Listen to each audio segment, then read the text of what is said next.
Hey guys, I bet there is a good chance that you're suffering from dystopia fatigue.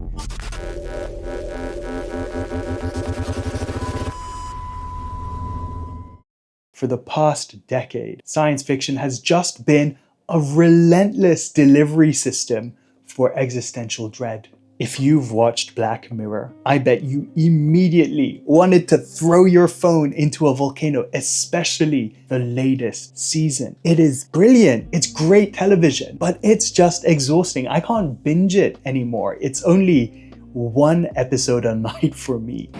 I'm too old for this shit. It just all leaves me with this icky suspicion that all this technology just brings out the worst in us, that we are just selfish, short-sighted monsters. Oh yeah, so I'm Sho, and welcome to my channel, or welcome back. I talk about books, their authors, their adaptations that are sometimes made without the author's permission, and today's book is a collection of short stories that shows us the hopeful side of technological innovation. Exhalation by Ted Chiang. What if technology could be used to explore empathy and free will and just the sheer baffling wonder of being alive? What if sci-fi and technology could be hopeful? That's the elevator pitch for this book, and this book is the antidote. This book is the cure for dystopia fatigue. Like, share, subscribe. Woof. The easiest way to describe Ted Chiang's work is that it's like Black Mirror, but if the creators, Charlie Brooker and Annabelle Jones, actually like humanity. It has that same high concept what if DNA. All the stories start with a single mind-bending premise, like what if I could talk to a past version of myself? Or what if ancient Baghdad had access to time travel? Or what if we found the definitive proof for God? But that proof was disappointing.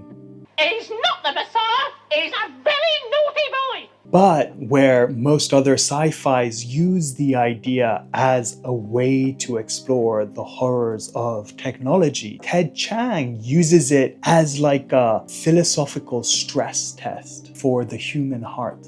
Because the technology is never actually the point of any of his stories. The technology is just a tool. It's like the scalpel he uses to dissect our human capacity for love, forgiveness, and even just simple intellectual curiosity.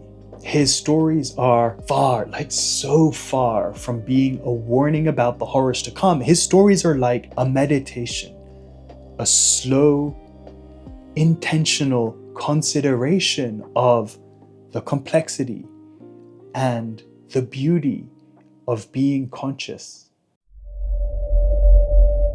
Ted Chiang is a genius. Straight up, he is a genius, and he has two skills that should not be able to coexist in one human person.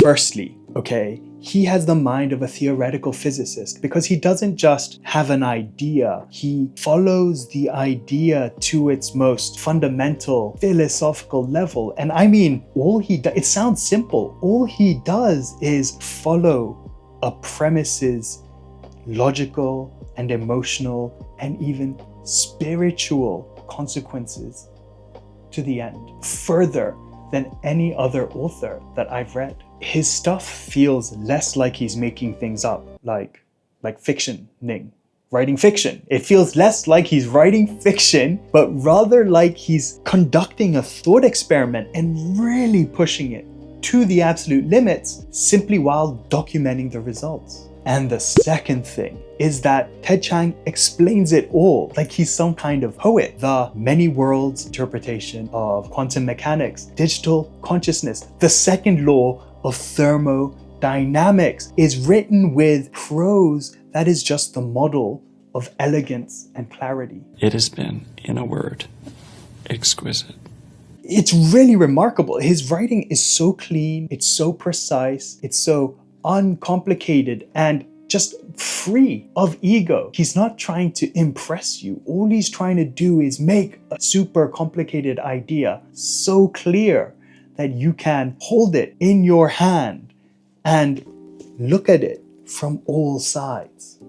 And the result is that you finish a 25-page story feeling like you just completed a semester-long university program, but you enjoyed the damn thing.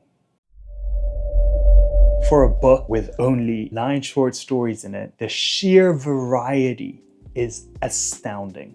There's a story called The Merchant and the Alchemist's Gate. It's based on 1001 Nights, and on the surface, ostensibly, it's about time travel, but secretly, it's one of the most moving, intricate meditations on forgiveness that I've ever read.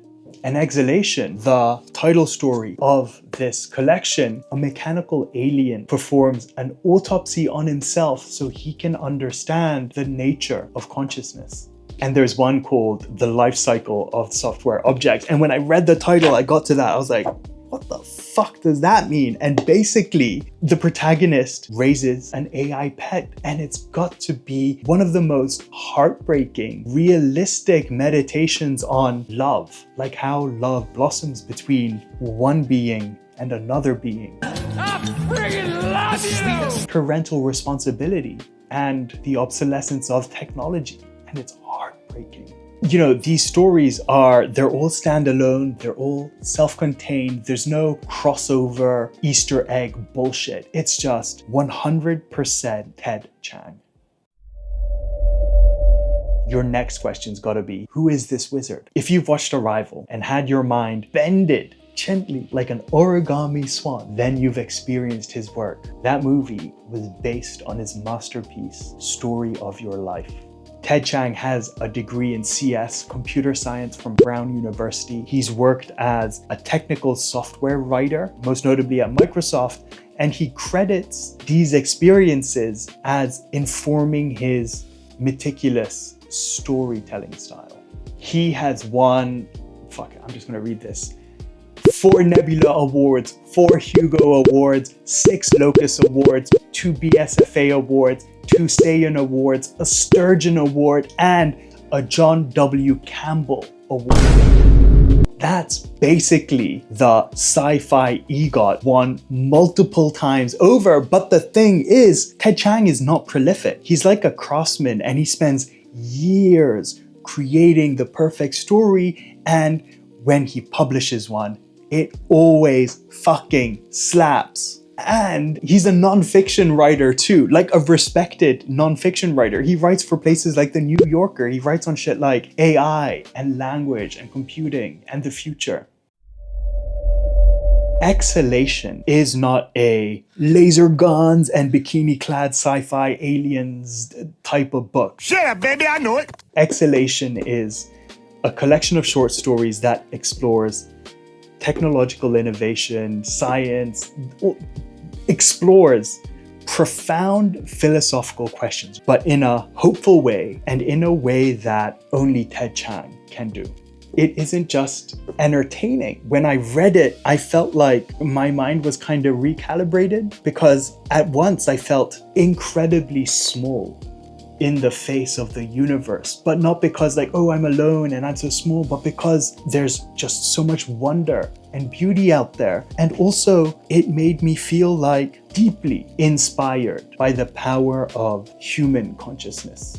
Look, the news gives us enough reason to be scared by the future. Ted Chiang gives us plenty of reasons to be amazed by it. 100% highly recommend it. Go read it. Like, share, subscribe.